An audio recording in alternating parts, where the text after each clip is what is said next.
बिस्मिल्लाहिर्रहमानिर्रहीम इय्याका नअबुदु व इय्याका नस्तईन। आज 2 अक्टूबर को इमरान अहमद खान नियाजी साहब ने पंजाब के 4 बड़े अजला में एहतजाज की कॉल दे रखी थी, जिसमें से एक जिला मुल्तान में जो है ना जी वो एहतजाज मूव करके उसको बहावलपुर की तरफ कर दिया गया था। अब इस वक्त की जो करंट सिचुएशन है तीनों शहरों की, उस पर थोड़ी सी नजर डालते हैं। उससे पहले खान साहब को 4 अक्टूबर के जो एहतजाज है उसको खत्म करने या उसको कैंसिल करने या डेट चेंज करने के लिए बार बार खान साहब की मिन्नतें की जा रही हैं कि किसी ना किसी तरह आप मेहरबानी करें 4 अक्टूबर को ना करें, क्योंकि मलेशिया के सदर आ रहे हैं और इसके साथ साथ आगे 15 अक्टूबर को शंघाई कॉन्फ्रेंस भी होने जा रही है, तो हालात कशीदा हो जाएंगे और ये सारा कुछ अभी ना करें। तो खान साहब जाहिर सी बात है पिछले 1 साल से खामोश थे, अब जाकर उन्होंने कॉल दी है, तो खान साहब इस चीज से पीछे हटने को बिल्कुल भी तैयार नहीं है। उस पर खान साहब के लिए एक शेर होगा कि मैं चुप रहा कि गुलशन का सकून ना हो बर्बाद, नादान समझ बैठे मुझ में कुव्वत ललकार नहीं। ये खान साहब पर बहुत ही फिट होता है, क्योंकि खान साहब ने अब कुव्वत ललकार जो है ना जी वो दे दी है।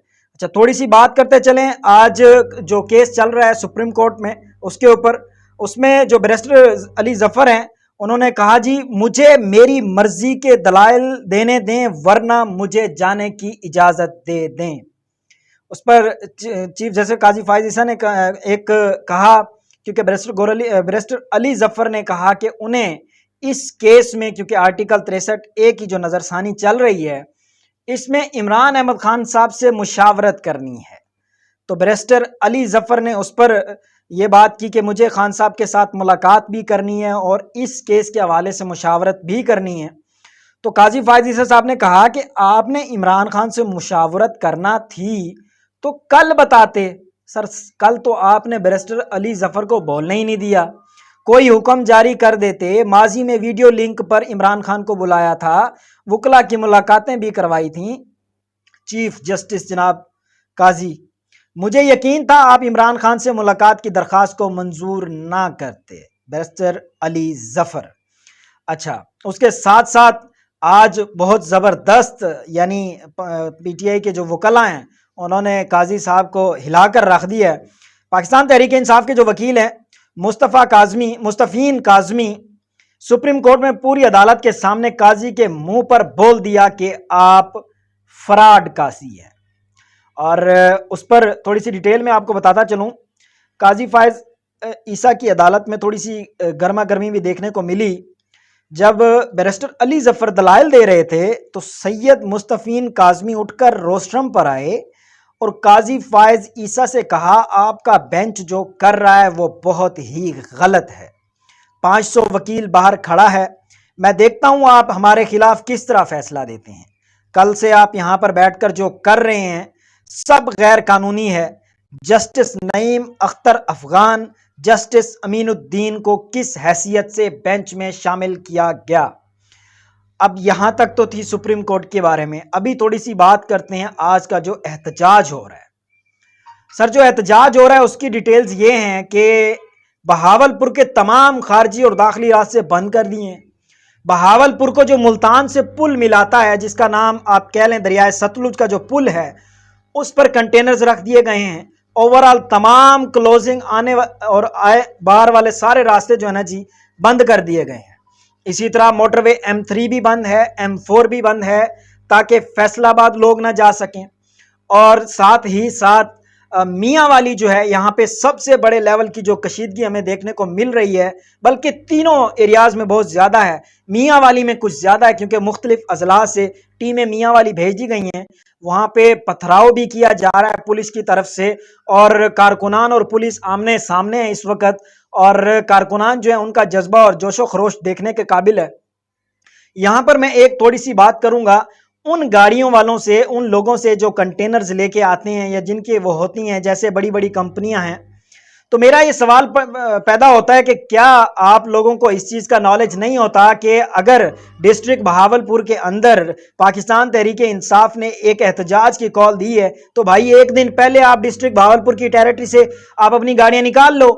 आप लोग खुद हुकूमत को अपनी गाड़ियां देते हैं, फिर कल को आप लोग खुद वीडियो में आकर कहते हैं कि हमारी गाड़ियों के साथ ये ना करें, वो ना करें, हमारा नुकसान कौन भरेगा।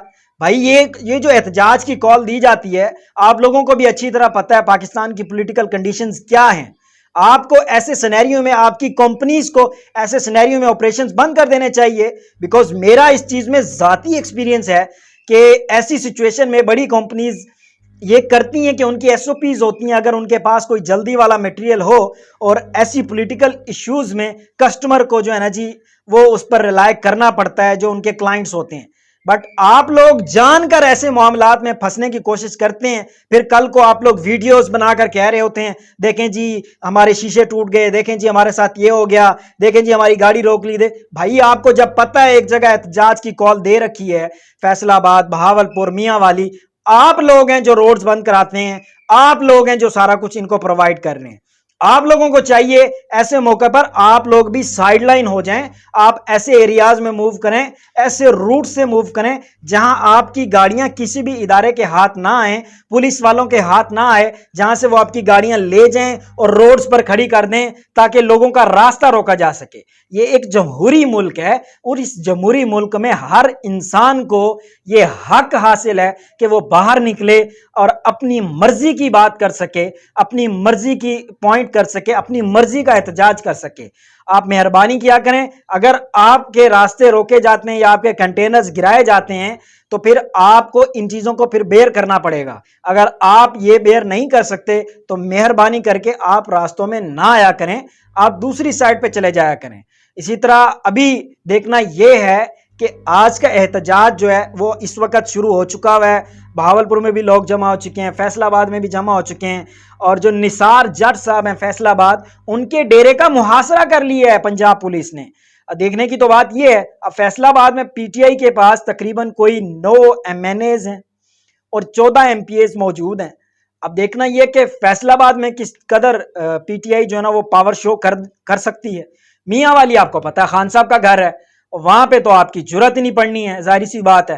वो आप लोग शेलिंग्स तो कर रहे हैं, बहुत कुछ कर रहे हैं वहां पे, बट आप ये याद रखें कि मियां वाली खान साहब का घर है, नियाजी कबीले का घर है। दूसरी तरफ अगर बात करें बहावलपुर की, बहावलपुर में तकरीबन सराइकी जितने भी हैं, यूं कह लें कि जनूबी पंजाब जितना भी है वो सारा इकट्ठा होने जा रहा है और ये एहतजाज आपको काफी महंगा पड़ने जा रहा है। 4 अक्टूबर का जो एहतजाज है डी चौक का, वो कैंसिल नहीं होगा। उस पर खान साहब क्लियर कट कह चुके हैं कि मैं जेल में बैठकर टीपू सुल्तान की तरह मर जाना पसंद करूंगा जंग की हालत में। अब अगर टीपू सुल्तान के बारे में जाकर इनसे पूछें, जरदारी साहब से या नवाज शरीफ साहब से, इनसे जाकर पूछे तो इनको पता ही नहीं होगा टीपू सुल्तान किस हालत में मरे या टीपू सुल्तान में कितनी जंगें लड़ी, टीपू सुल्तान ने क्या किया। ये जो नॉलेज रखते हैं ये बड़े लीडर लोग रखते हैं। और साथ में खान साहब ने कहा कि बहादुर शाह जफर की तरह कैद यानी गुलामी कबूल नहीं करूंगा। और मैं इन लोगों को जो है ना, खान साहब ने कहा कि इनको अब मैं मुकाबला करके दिखाऊंगा और खान साहब का मुकाबला जारी है। वंस अगेन मैं वीडियो का एंड करूंगा जिसमें जो मैंने पहले कहा शेर कि मैं चुप रहा कि गुलशन का सकून ना हो बर्बाद, नादां समझ बैठे मुझ में कुव्वत ललकार नहीं। अपना ख्याल रखिएगा। अल्लाह हाफिज।